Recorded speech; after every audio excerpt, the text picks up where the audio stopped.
যাই। বলে তুমি বিপদে পড়ে গেলে আমাকে তুমি স্মরণ করো, তাহলে তোমার কোনো বিপদ থাকবে না। গুরুচরণে একটা ভক্তি দিয়ে কুতুবউদ্দিন চলে গেল দিল্লি শহরে। এত বড় শহর কোথায় গিয়ে উঠবে? দিল্লি শহরের যিনি বাদশাহ ছিলেন, বাদশাহ শামসুদ্দিন আলতামাজ, তার দরবারেই গিয়ে উঠলেন।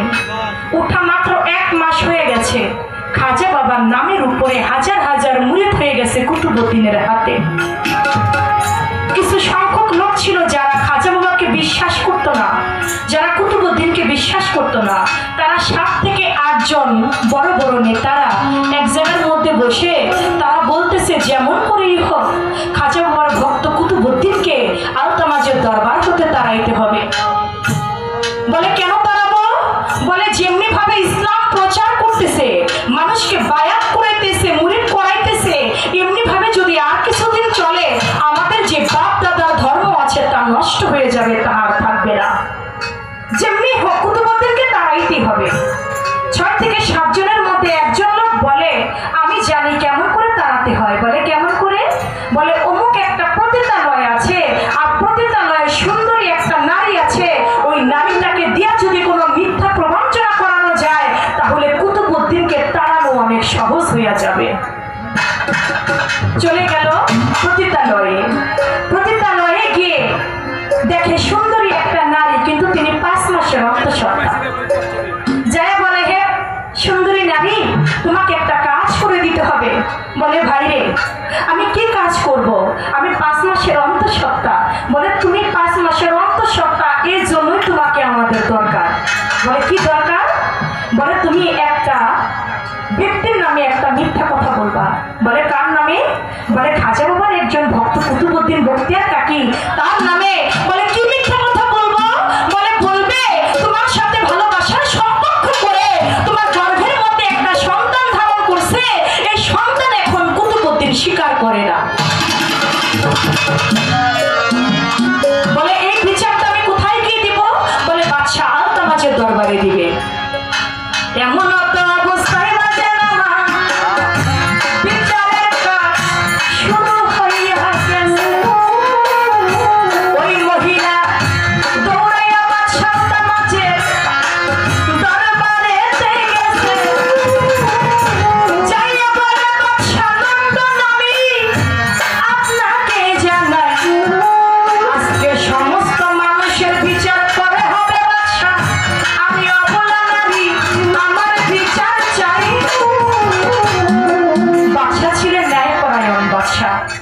মায়েদের খুব ভালোবাসত।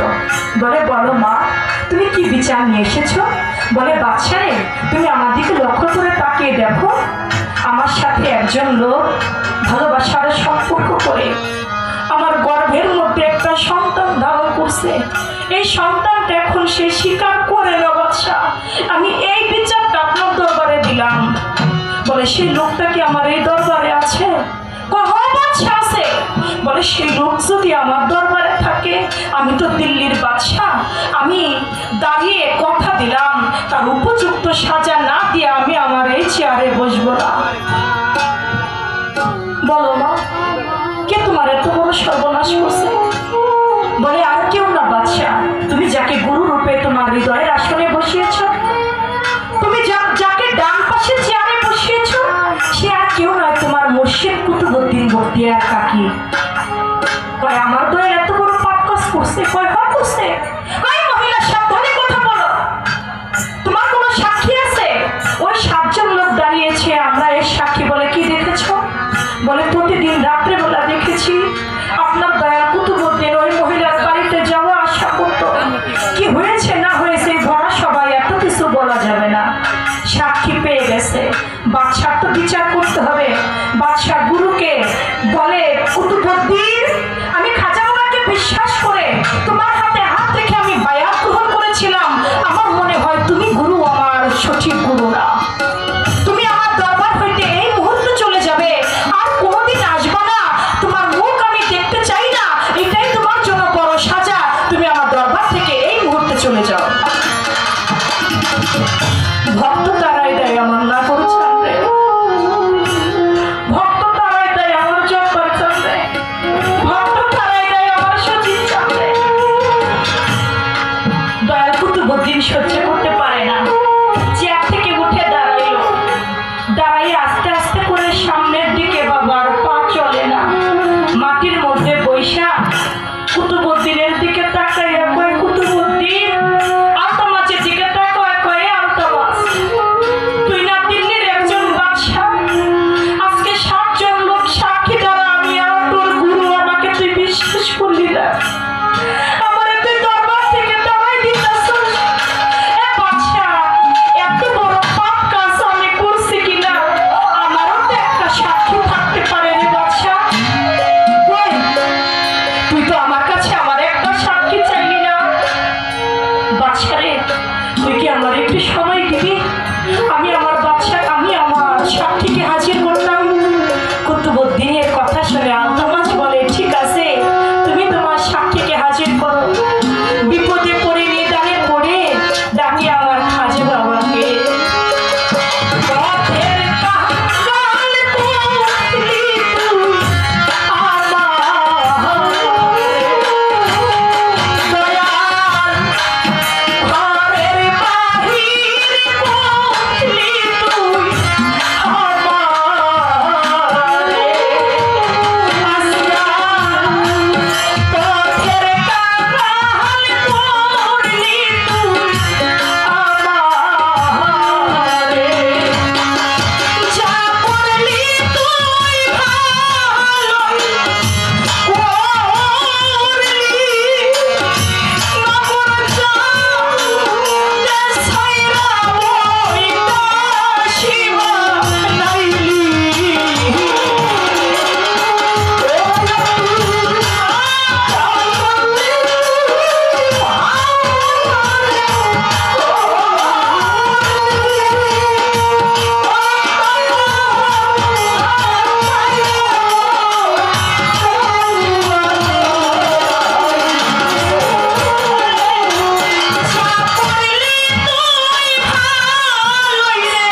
দিল্লি শহর থেকে আজমির শরীফ প্রায় 550-600 কিলোমিটারের পর আমার খাজা বাবা এক চোখের পলকেই বাদশাহ আলতামাজের দরবারে পৌঁছে গেল। বলি আল্লাহরা পারে না এমন কোনো কিছু না।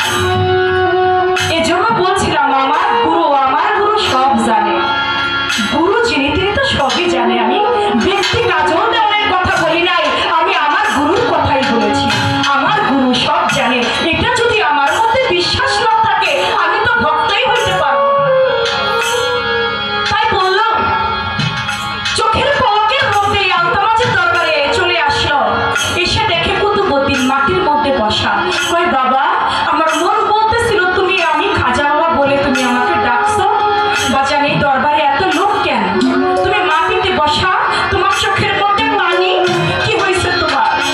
গুরুকে দেখলে তো ভক্তের জ্বালা এমনি বেড়ে যায়। বলে বাজান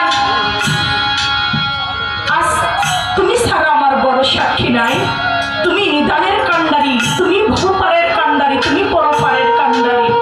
দয়াল, ছোটবেলায় বাবাকে হারিয়েছি, জন্মের পরে মাকে হারিয়েছি, জীবন যৌবন সব খাজা বাবা তোমারে সইটা দিছি।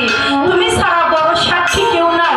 ও খাজা বাবা, তুমি যদি সত্যি আল্লাহর ওলি হও তাহলে তুমি বলবে ওই মহিলার গর্ভে যে সন্তানটি আছে ওই সন্তানটা কার, আমার নাকি অন্য কারো? আমার খাজা বাবা বলে সাক্ষী কারা? 7 জন লোক দাঁড়িয়েছে। বল আমরা এই সাক্ষী, বলে এই সাক্ষী আমি মানি না। সাক্ষী মানি, গর্ভের মধ্যে যে সন্তানটি আছে ওই সন্তানের সাক্ষী খাজা বাবা মানে। খাজা বাবা তার শাহাদাত আঙ্গুল ইশারা করে বলতেছে, হে গর্ভের সন্তান, তুমি বলো তোমার পিতাকে। গর্ভের সন্তান খাজা বাবাকে একটা সালাম দিয়ে বলতেছে, খাজা বাবা আমার যিনি পিতা আপনার কুতুবউদ্দিন না, আপনার কুতুবউদ্দিন নির্দোষ। আমার পিতা যে 6 জন লোক সাক্ষী দিচ্ছে এই 6 জনের মধ্যে একজন মাংসের দোকানদার। তিনি আমার সর্বনাশ করেছে। তিনি আমার বাবা, আপনার কুতুবউদ্দিন না। আপনার কুতুবউদ্দিনকে কেবলমাত্র তাড়াইবার জন্য, কলঙ্ক দেওয়ার জন্য ওরা একটা ব্যবস্থা করেছে। দয়ালুগণ, যদি ওই রকম কোনো বিপদে আমিও পড়ে যাই, আমি কাজল দেওয়ান রূপে না, আমি মানি আমার গুরু শ্রেষ্ঠ গুরু। সেদিন কি খাজা বাবার মতো এসে আমাকে উদ্ধার করবেন, নাকি আপনি কাজল দেওয়ান হয়ে আমাকে ডুবায় মারবেন? সেদিন আপনি